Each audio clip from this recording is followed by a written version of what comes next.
Welcome to The Wing, the emotional and financial health check you never knew you needed. Hello, ladies. Welcome to another episode of The Wing.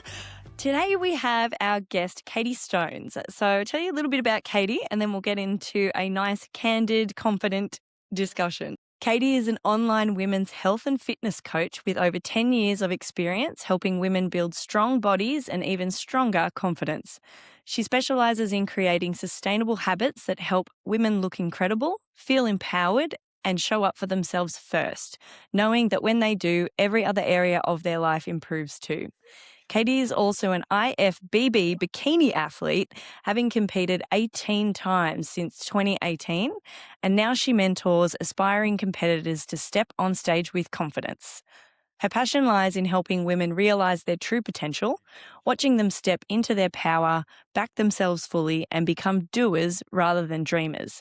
That is what drives her every day. Now, Katie, hello. Firstly, hello. Hello.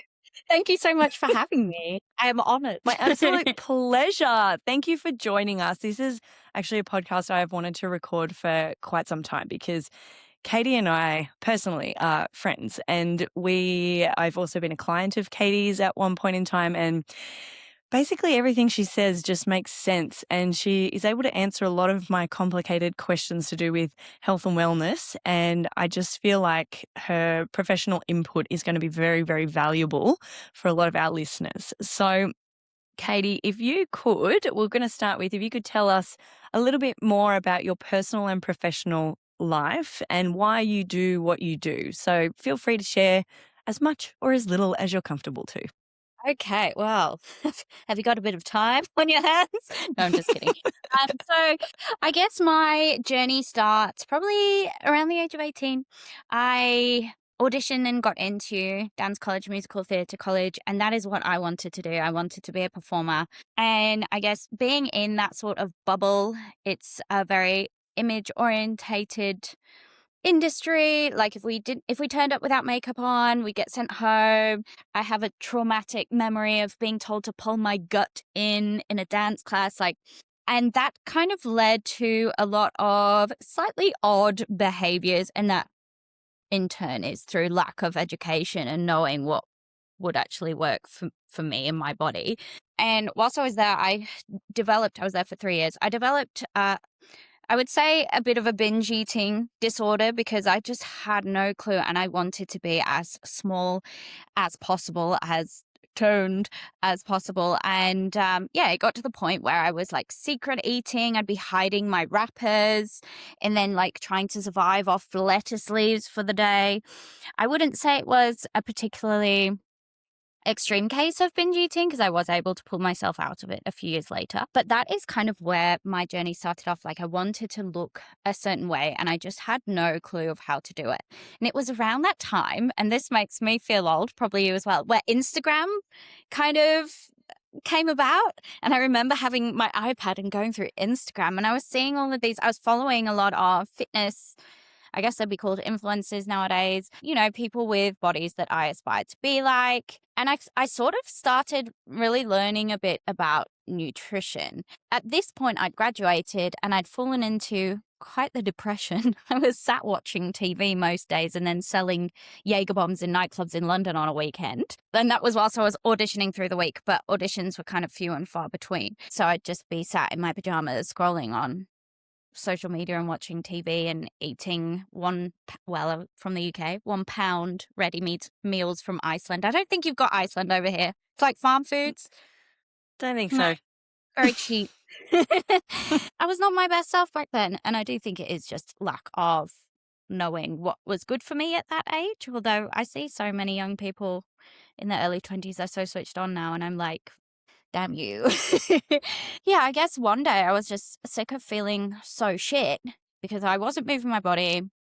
I'd kind of stopped dancing because it was too expensive. I was just auditioning and I was eating crap. I just wasn't looking after myself. I felt like crap. And just one day I was like, I'm going to try and eat a healthy breakfast. And I remember having 10 almonds and a banana. And that and that just kind of like kick-started it. And then I was like, I want to cook some healthier food. So I started focusing more on the whole food approach from what I'd learned off Instagram. I was like, do you know what? A gym membership is actually affordable. I could do that rather than going to dance classes, got myself a personal trainer. And he was the one who insisted that if I wanted to grow my butt, which is what I wanted to do, I needed to lift weights. And this was back in 2012. So that's when my journey with the gym started. I started educating myself on that, and I got myself out of this rut, this binge restrict cycle. I started just eating whole foods, training. It took me a while to actually train up a body, which is funny, because I thought I was too big already. I was self-conscious of my broad shoulders, whereas nowadays I'm like, let them grow as large as they will forever. And then 2015, I decided to do my personal training course qualifications, and I was doing it purely because I liked training and I was interested in it. I wasn't thinking about the massive fulfillment that I'd actually get from helping others within a realm that I'm so passionate about. I PT'd for about 8 years. During that time, I was building my online business, and I think the last 3 or 4 years I've been fully online, and I've helped hundreds of women successfully and some unsuccessfully. Depends on the client, to improve their lives. And yeah, I never realized how passionate and fulfilled I would be from just taking that decision out of pure, oh, I like doing this. And yeah, so that's been like how I got into this. Side note, competing journey. I wanted to compete for about 5 years before I actually took the leap and did it. And I really thrived on pushing myself to do hard things. And every prep that I did kind of took me to a new level mentally. I'd learn more about myself. I'd have more like philosophical epiphanies about like the human mind and how that works. And although competing is not for everyone, I think having that in my arsenal has helped me to help people with their mindset a lot as well. Because I think, in theory, eating well and moving your body is very simple. But when it's, you're putting it into action with busy lifestyles, careers, children, it's actually a lot harder to do that. And I find a lot of people's minds are what are holding them back. They have a limited view on what can be achieved, and they don't realize that they're standing in their own way. I love that, Katie. I think it's interesting. You used a few different terms there. So you said binge and restrict. So I actually think, I can personally relate to that because, yeah, definitely. I mean, look, and there's no excuse. As you said, your mind is what can get in the way most of the time, because if you set your mind to something, and then that's what's going to make that shift for you. But some days I'll survive off a protein muesli bar till 4 o'clock in the afternoon. And sometimes that is not that's because I've either forgotten to bring another muesli bar upstairs because I'm trying to kind of keep some space between me and the toddlers if they're being looked after by someone else, or just not preparing properly. And that's my mind taking myself somewhere else, just being too busy to properly organize my food for the next day, or as simple as bringing up a YoPro and popping it in the fridge so that I know I have that to snack on. And then all of a sudden I get to dinner time and I'm like, oh, like last night, I want to make a creamy chicken pasta. So I did that, and it was great. It was lovely. Obviously I did portion control, but like that's probably a live example that happened yesterday of a binge and restrict kind of situation. It's simply because my mind it wasn't a priority for me yesterday. I was, coordinating things with the kids, and that is not an excuse, but I think that's a very relatable piece. And if you can actually acknowledge that about yourself and realize, okay, well, I was completely off course yesterday. So how do I change that for the coming days? And speaking with someone like you that has been through a similar, a journey of your own that has led you to this point where you are actually completely knowledgeable in this space. I also know that you read a lot of books, Katie, as well. Is there any? Yeah, you are a bit of a bookworm. Are there any books that kind of stood out to you that you think have helped in your own mindset shift, or that you might recommend to clients to read in that to help them? Yeah, I'll recommend a book, but I want to touch on the binge restrict, what you were talking about, and priorities as well. Go for it. So book-wise, there's a book called Master Your Mean Girl by Melissa Ambrosini. I think something that many women, and maybe men as well, I don't know if you have any male listeners. I do. Oh, hello, boys. Hello. as I say. Mastering Your Mean Girl by Melissa Ambrosini. A lot of women are far too hard on themselves and they put so much unnecessary pressure on themselves in many different realms. And I think maybe we're getting a bit deep here. I think some of that comes from, societal norms, cultural norms. The hustle culture has been very popular. Women now going to work and working 9 to 5 like men traditionally have done, but then also running a household, looking after kids. I think they're so hard on themselves, and that narrative is what stops them actually stopping and thinking, okay, what do I need in this moment? What food would fuel me right now? Okay, I'm feeling stressed and anxious. What is an action that I can take that will positively benefit me long term, rather than instant gratification now, minus stress relief, and then feeling guilty and shit about it afterwards? So I thought that book was really good in that regard. Another one I like was How to Do the Work by Nicole LaPera, I think it is. She's called the Holistic Psychologist on Instagram, and she talks a lot about the wounded inner child and shadow work and how your parents have played a role in how you think about things today. Maybe I can loop that back. So those are probably my two biggest recommendations for that. But I want to loop back to what you were saying about that binge restrict. There's a big misconception on what binge eating actually is. So I would say if you forgot to eat all day and then you had a big pasta meal for dinner, I wouldn't say that that was kind of like binge restrict. I think a conscious overindulgence is different to eating to the point where you are physically full and feel sick, but then you're still looking for something else to eat, and then you're eating that, and then you're going through and eating stuff that you wouldn't normally eat, but because it's there and the urge to eat is so strong, you can't stop. So I think that there's a difference between not forwards thinking with your nutrition and then actively restricting yourself out of self-loathing or because you hate the way you look or you don't feel you deserve the food, and then going absolutely wild on the eating front. So, and that's a very common thing. I'll often have clients say, oh, I had a binge. I ate like pizza and then had ice cream. I was like, did you feel out of control?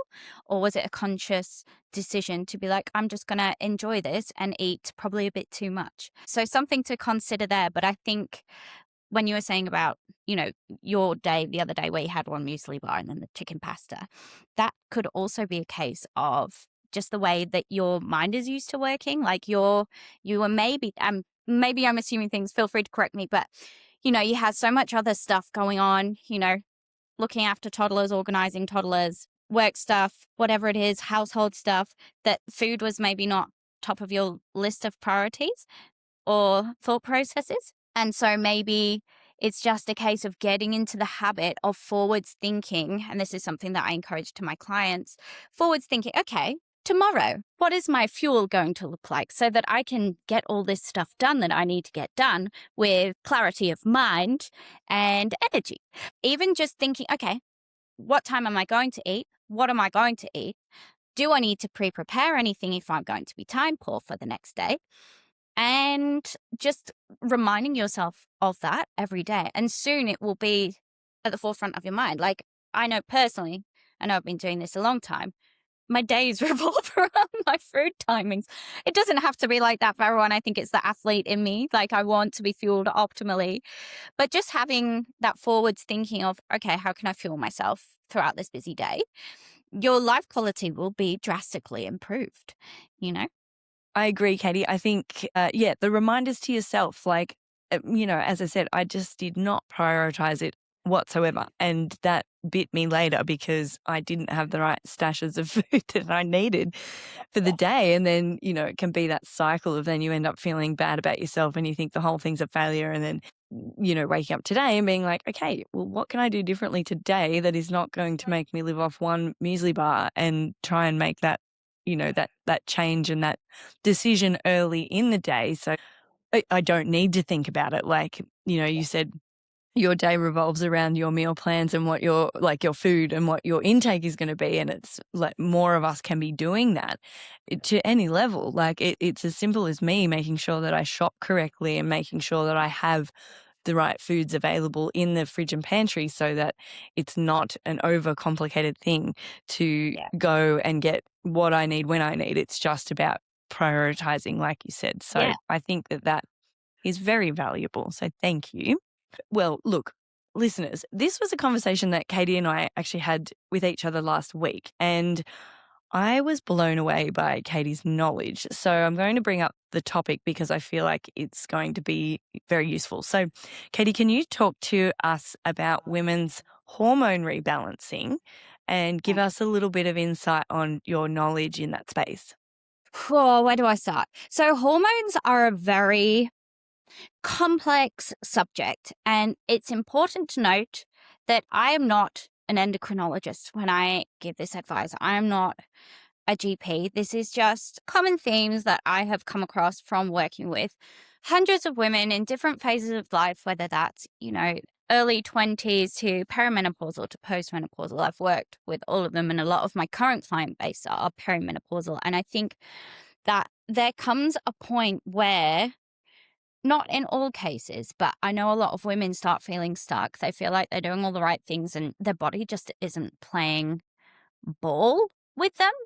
And it usually is a case of something being off with their hormones. Not all the time. Like a lot of the time I get clients come to me and it is really just a case of optimizing their diet, managing their stress levels, making sure they're getting adequate sleep, and they're moving their body. Like if you've already done that with a professional, because let's face it, there's a lot of miscommunication and conflicting information out there. And if you try to do it yourself, it's very, very overwhelming. If you've done that with a coach, like optimize all those things, and your body still isn't playing ball, it's likely that there's something going on hormonally. And it all has everything works in synergy, and it always blows my mind how intelligent and complex the human body is. But for example, things like blood sugar stability, stress, poor liver, and gut health, they can all play roles in your hormones. Same with having things like insufficiencies within your diet and having micronutrient deficiencies. They can all play a role in your hormones. And I guess, put simply, most surface level hormonal issues can be solved via time and implementing the correct protocol for you. And then there are some where you will need additional help, particularly that would be more so perimenopausal, postmenopausal women with their HRT. Sometimes you do need a little bit of help, and that's, I guess, a whole different subject. When we were having our conversation, Katie actually caught me on an extremely flat day, and I've done my postpartum GP checks and all of the above and whatnot, although I had not had a deep dive into any kind of blood test. But I kind of forgot about that, strangely, because it's always a first bit of advice that I would give to Jake when he comes home with his pocket full of vitamins. But finding out where I'm actually lacking, like why is my cycle so off? Is it just because I had another baby? What is going on in there? And Katie politely reminded me, because I was considering some different medications, and she said, "Have you had blood tests lately?" And I said, "I actually don't think I have." So and I was stressing myself out because the cycle was off. I was, in different pain in my body. I was just stressing out. I was stressed because I was stressed. And, all of these things were compounding for me. And when I was talking with Katie, she just, politely reminded me that perhaps a blood test might be a good idea so that you can actually have a look and see what's going on in there. And Katie sent me this giant list of like all of these different things to test and a website that I could book. Katie, I did end up booking through this website, by the way. I'm going to be doing that blood test in a couple of weeks, but to test all of my hormones. And I think one of the tests was around blood sugar resistance, Katie, I think. So if you, feel free, go into more detail. So I guess the best way to get a picture of what is going on if you're feeling off is to get your bloods done. And this is a spiel I gave Katie the other week. Essentially, when you go to the GP, unless you have a really good GP, most of them, they book you in for 15 minutes. They want you in and out as fast as possible. If you want specific things tested, which I realize that, many general population women don't know what needs to be tested, the GPs will test the bare minimum. And as females, we're so incredibly complex with our cycles.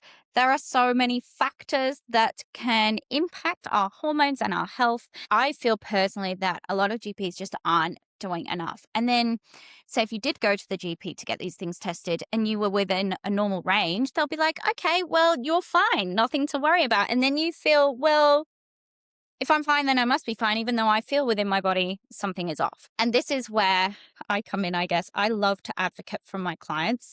I operate from a functional and optimal perspective when I'm analyzing bloods. And this is why I gave Katie this giant list of things.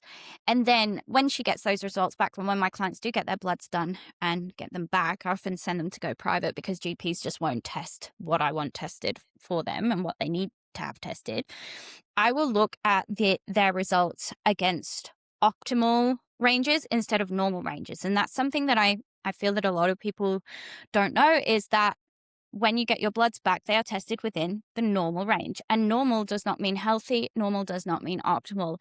It means against the general population. And I feel that as a population in general, we're probably not the healthiest with the amount of cardiovascular disease, cancer, metabolic issues. Like, it's just not a relevant range to be comparing yourself to, especially when you feel that something is off. So yeah, I do tend to get my clients to go private with that so that we can test literally everything. Those surface level tests that the GP will run don't give a full picture of what's going on, because so many aspects. For example, if you have low iron, that can then impact your thyroid stimulating hormone, TSH, and that can then lead to thyroid issues. But if they're telling you your iron's low, they're probably not testing all of the TSH, free T3, T4, all that jazz, that to give the full picture of what's going on. Like, is your low iron impacting your thyroid? As an example. That is exactly what I was so interested in, because it was like, yes, it was a big list, but it was also like, we're not just testing the top tier things, like all your common things that, like you said, iron, thyroid, whatever else, blood sugar, all of those types of things. But then there's a whole, it's sort of like the blood test stops there.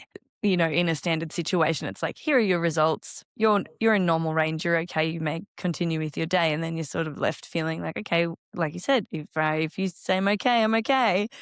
But there's so many other things. It's like, okay, well, what's the next step? Okay, well, if you're in normal range but you're not in the optimal range, then how is that result impacting on other factors in your body? And then you can move on to solutions rather than just either straight away medicating without having the insight at all, or medicating incorrectly based on a very general result, and then maybe giving up on other things, maybe thinking, oh, okay, well, I have low iron, so I'll take iron tablets and everything else stays the same. So don't change anything to do with your movement, don't change anything to do with your diet. Yeah, I just think that hormone rebalancing therapy is a big topic, obviously, but not even knowing where to start for me was really overwhelming. I was just, you saw me, I was so lost. I was like, what do I even do? Am I just going to feel like this forever? I'm just accepting my fate. Like, and you were like, no, let's zoom out. Let's just direct you in the direction of blood tests. So I feel like I've got headspace back now because I could take an action, and I went onto the website and I booked myself a blood test. I've scheduled in a date that I need to do it according to my cycle.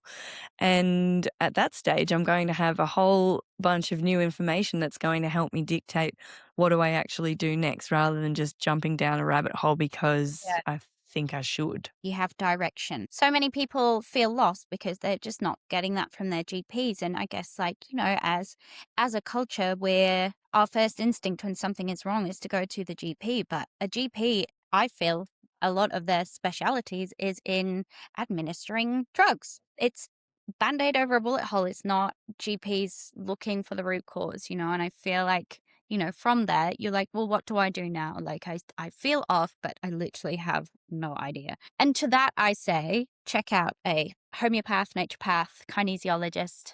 Those guys would be good. And then I guess, like, someone like me, although my it's just extra advice I give my clients rather than me being an endocrinologist, like someone who at least can advocate and guide you to getting the help and treatment that you need. I think too, Katie, in your field and, with your qualifications, personal experience, understanding of all of this, you're looking at it in like lots of different facets. It's not just one specific area. Right?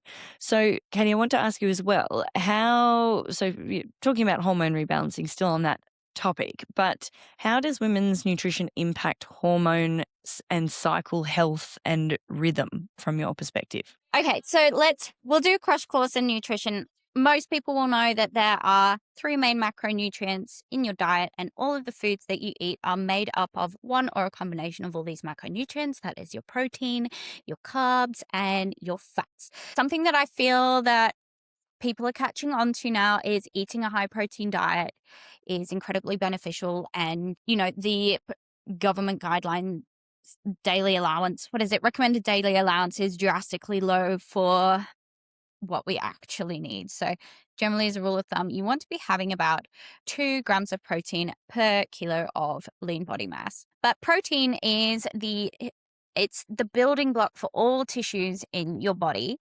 And if you're not having adequate protein, and if you're resistance training, which you should be, it's great for bone density in women, then you're not going to be building that muscle that you need. Equally, protein supports ovulation. So if you're not getting enough protein, that can impair the hormone production and recovery as well. So that's, I guess, how that macronutrient would relate to hormones. Then we have fats. So healthy fats are hormone fuel. They are essential for hormonal health. And I cannot stress enough how important they are for females in supporting a healthy cycle. If you don't have adequate healthy fats in your diet, your hormones are going to suffer. And in extreme cases, it can lead to things like autoimmune diseases like Hashimoto's. So cholesterol and dietary fats are required to produce estrogen and progesterone. So extremely low fat diets will disrupt that. So I guess there's a lot of confusion with fats as well, in that, there are good fats and bad fats.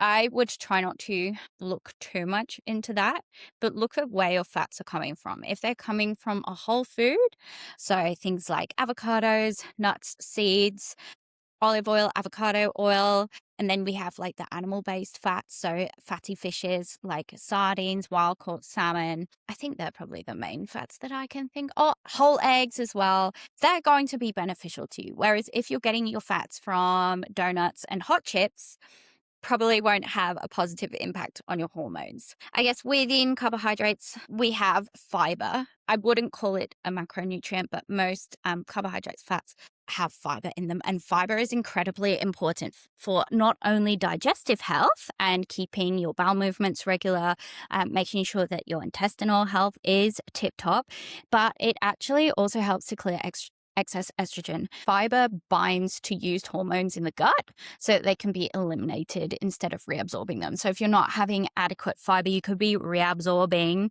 used hormones, which is not a vibe really, is it? Carbohydrates, they can help to regulate your blood sugar levels, which can, I guess, I don't know whether it would come under hormones, but if your blood sugar is constantly peaking, crashing, constantly elevated, that can lead to metabolic disorders like type 2 diabetes, cravings, low energy, fatigue, same thing. And then we have micronutrients. So these are as well super important in supporting your hormones. So the main ones I would say would be iron, zinc, iodine, selenium, B vitamins, and vitamin D. They all play direct roles in ovulation, thyroid health, and progesterone production. And it's important to note that a lot of these vitamins are fat soluble. So if you're not getting adequate healthy dietary fats, but you're consuming adequate micronutrients, they're not going to be absorbed into your body effectively. So again, everything's working in synergy. And then another thing that can drastically impact your hormones is cortisol, stress production. If your meal timing is off, so for example, long gaps between meals or chronic underfueling, that can elevate your stress hormones, which will directly disrupt your cycle health over time. So hopefully that gives you like a bit of a picture on how all of these things kind of fit together or work together for a healthy cycle and healthy hormones. Absolutely. I think, Katie, that, well, for me, my gosh, all of this muesli bar survival system is not working for me. I think that obviously there's other elements of stress in my life at the moment, but I can reflect actually on that last cycle and can probably confidently say that had everything to do with it. I mean, obviously then too, I try and factor in a bit of a weight loss journey, and then that's just a cherry on the cake when I'm not doing things properly. So many women, particularly mothers, are struggling with that. And it's just not knowing where to start Totally. or what to prioritize, and so much conflicting information. Like, you have all of these buzzwords on social media, like, come with me to regulate my hormones, or I've got cortisol face, help me regulate. Like, do you know what I mean? There's a lot of buzzwords, there's a lot of conflicting information, and it's confusing and overwhelming. That's it. And I can completely relate to that, because anytime I even have a thought about any of those things, I open up Instagram and there it is. And I just think, okay, I just need to go back and listen to Katie and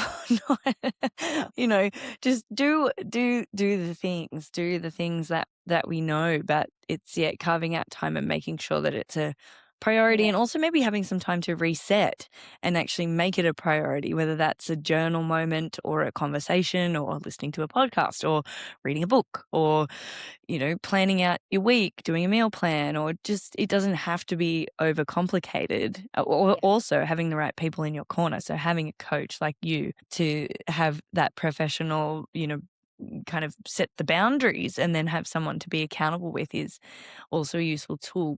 Katie, I've got a few more questions for you. So, if there's one piece of advice you could give to women pre-pregnancy, what would it be? And these women can be people that might be wanting to have babies. It could be people that don't want to have babies. It might be people that are, at certain times in their lives that are they're just being them, and they're not, necessarily prepping for pregnancy, or maybe they are. Maybe you could give some light on what you would typically say to them. It's a tricky one because I guess, like, many women are at different stages in life. They have different priorities. They have different, where they're at with their health as well. Some women have some issues. Some women have other issues. Maybe just making sure that you're across the board with your health, getting your bloods done, getting a full panel of bloods done, making sure that you're working to rectify these things before conceiving will probably give you the best chance of not only conceiving faster, but also having a healthy pregnancy as well. I mean, it's definitely not my realm of expertise, but I guess just making sure you're in an optimal point there, and also not rushing the process. I feel like so many people, myself included, with certain things, want that quick fix, and they're not willing to put in the time and the work and the effort that will yield them being in the best possible position to conceive. But I think if you can put in the time and effort, like, it's going to pay off tenfold, isn't it? Another thing to consider as well is your partner. There's a lot of focus on women and where they're at with their health, but are you considering your partner? Is your partner going on benders every weekend? Is your partner dealing with any of their own health issues? Does your partner have a good diet? There has been studies, and I can't quote them, that have shown the impact on the health of the male that is partaking in the conception will impact the baby as well. So I think that's something to also be. I know you can't control what another person does, but, like, are both you and your partner, or whoever you're planning on having a baby with, are you both in optimal health? Yes, good advice, Katie. I think that's something that we often forget is, and it also applies to just your general living situation as well. Like if you're, how you shop for the week, or the meals that you prepare. And obviously couples, Jake and I, for example, our body types couldn't be more different. Like Jake's 6'2" ish, and, I'm 5 foot. He's a male, I'm female. Our bodies need completely different things. So us trying to find that balance in what we're eating every week can be quite confusing, and like our portion sizes are different and our hormonal needs are different, and taking all of that into account as well. I think it's a great point that you made to acknowledge that, and that not only on a conception journey for pre-pregnant women to consider their partner's health as well, but also in everyday life. Like the person that you live with is going to impact a lot of your food decisions and choices, and just because you live together doesn't mean you need or could even be eating the same things. Yeah. Yeah, I agree. I live by myself, and I gotta say, since living by myself, it's been so much easier to adhere to eating healthy. I don't buy foods that I know I would overindulge in, and when I want to overindulge, I'll go out and eat out. So it definitely makes it easier. Live on your own, everybody. It's much easier. Look, if I lived by myself, it would be a lot more peaceful doing these podcast recordings. So I apologize if I stop and start and hear things and mute myself and what have you. I'm dodging quite a few little voices in the background at the moment. We love it. Yes. Katie, I also want to ask for one piece of advice that you would give to our pregnant ladies. Oh, okay. So I want everyone to know that I cannot speak from experience here. I only have furry babies that I did not make myself. But I would say I to hope not. be true to yourself and listen to your body. I think that, from, a lot of my friends are mums, a lot of my clients are mums. From what I've heard, like there can sometimes be pressure to follow what the medical system tells you to do. And don't get me wrong, I think there's a lot of merit in that. Like, this is a very important that, you bring a healthy baby into the world. But go with your gut. Like, if they are suggesting something that you don't want to do, that's an option. Like, go with your gut. Like, as a female, I feel like our intuition can be really strong when we're aware of it.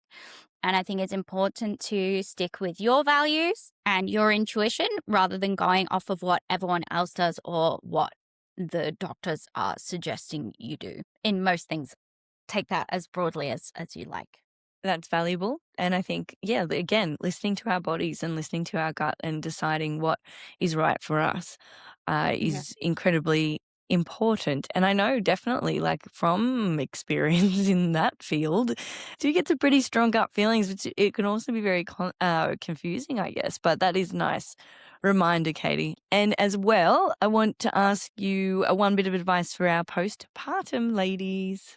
Yes, I'm excited to answer this one. I think, again, I'm talking societal norms. I want to lose the baby weight. I want to bounce back. I want to, shred up after gaining however many kilos whilst pregnant. I think it's important to remember that you just spent 40 weeks growing a human being inside you. It's an incredible feat. It's mind-blowing.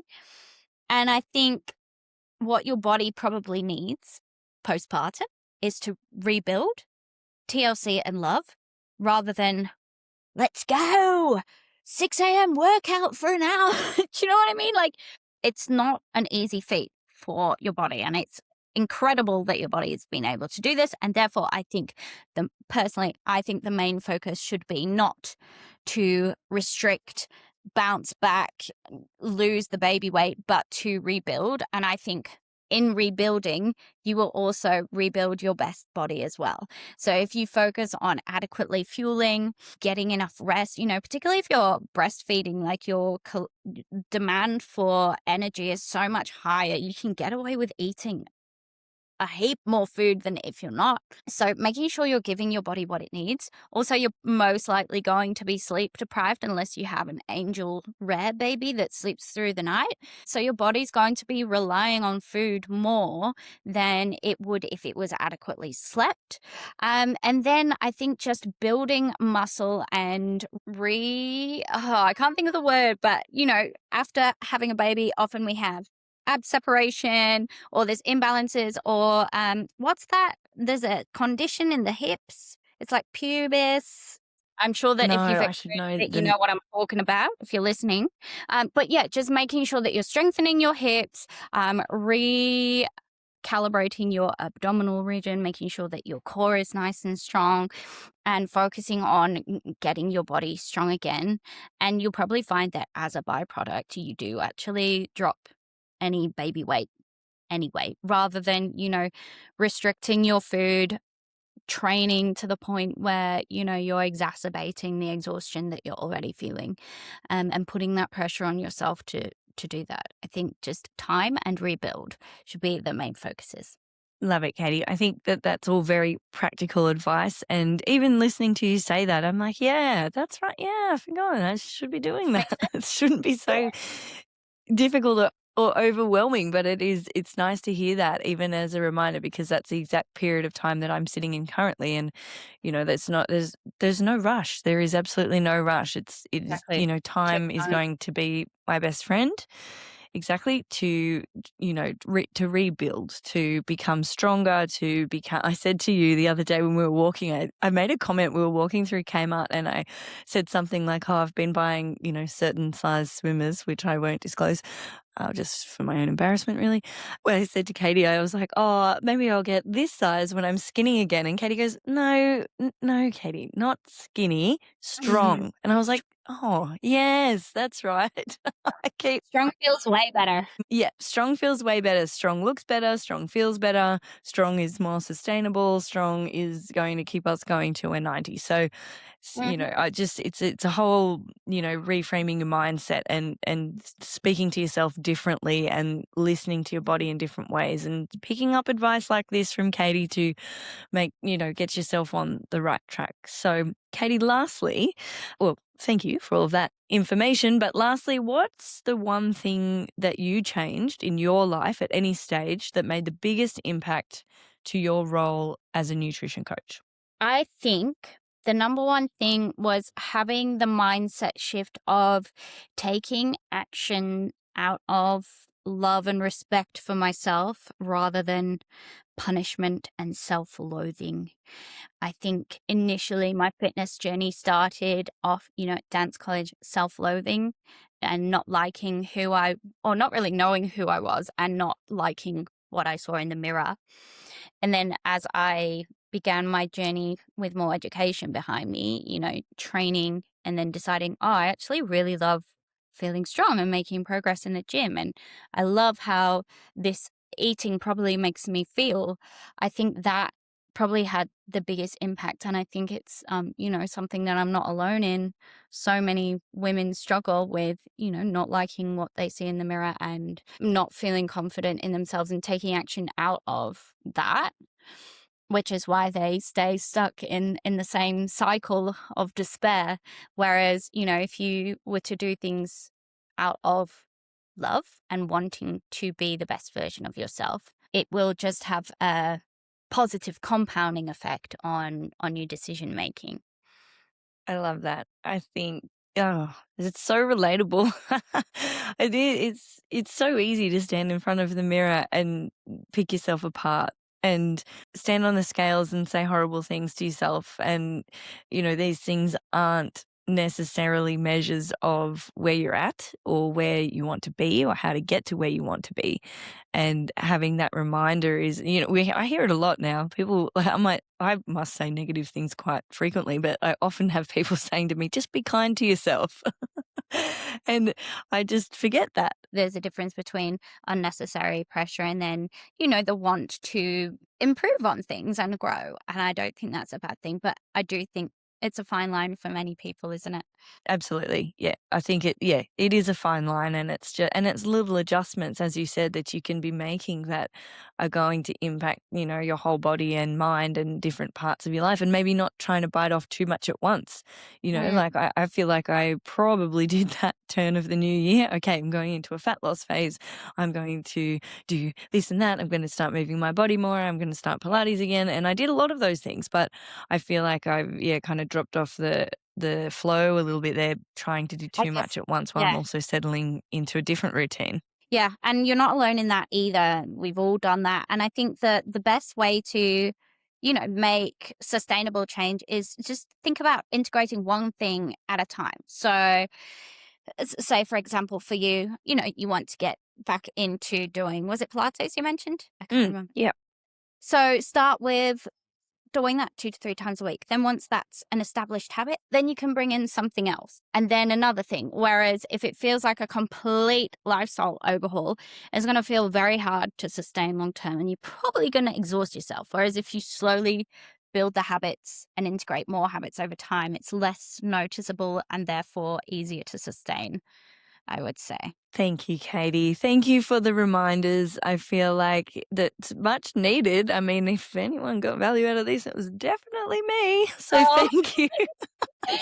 Oh, I'm glad you found it helpful. Katie's just so knowledgeable, as I'm sure you would have picked up in this recording, and I really hope that you could take something away from this episode. But I know we all want more Katie. So Katie, I want you to give us a nice big plug of your business. Where can women find you? Where are you online? How do you like to be communicated with? How is someone going to book in? Okay, so most of my clients find me through word of mouth or Instagram. My Instagram handle is coached by Katie AU. You can see my full personality on that page. And if you were interested in working with me, I do online coaching, which it essentially, I will write your custom training program. I'll give you a custom nutrition plan. There's a massive emphasis on education. You get a lot of resources. I check in with you weekly. If you are interested in that or you would like more information, you can click the link in my bio, fill out the coaching application form, and I'll be in touch. Thank you, Katie. And we'll include as well, if depending where you're listening to this podcast, there'll be a link to Katie in the reel on the Wing Instagram feed as well, so that you will be able to find her and learn more. She also posts some very hilarious cooking videos. So even if you just want a little giggle in your life, I highly recommend following Katie because it makes me feel better when I log online to have a little look at what Katie's been up to. Stuff in the kitchen. Yeah. And it's always your accent for me, Katie. I know I mock you a fair bit. I don't do it out of ill intention. It's just because I think it's funny. It's a way of bonding. I know I sound very excited. You're a good sport. So useful. All right, ladies and gents, because I do know there are a couple of you out there that listen to the Wing podcast. Yep. So thank you so much for listening. We hope you got some value out of the episode. Again, like, follow, share, and go digging to find Katie. And if you want more information, just ask her. I'm sure she'll be happy to help. But for now, we will see you very soon on the next episode of The Wing. Thank you. Bye-bye.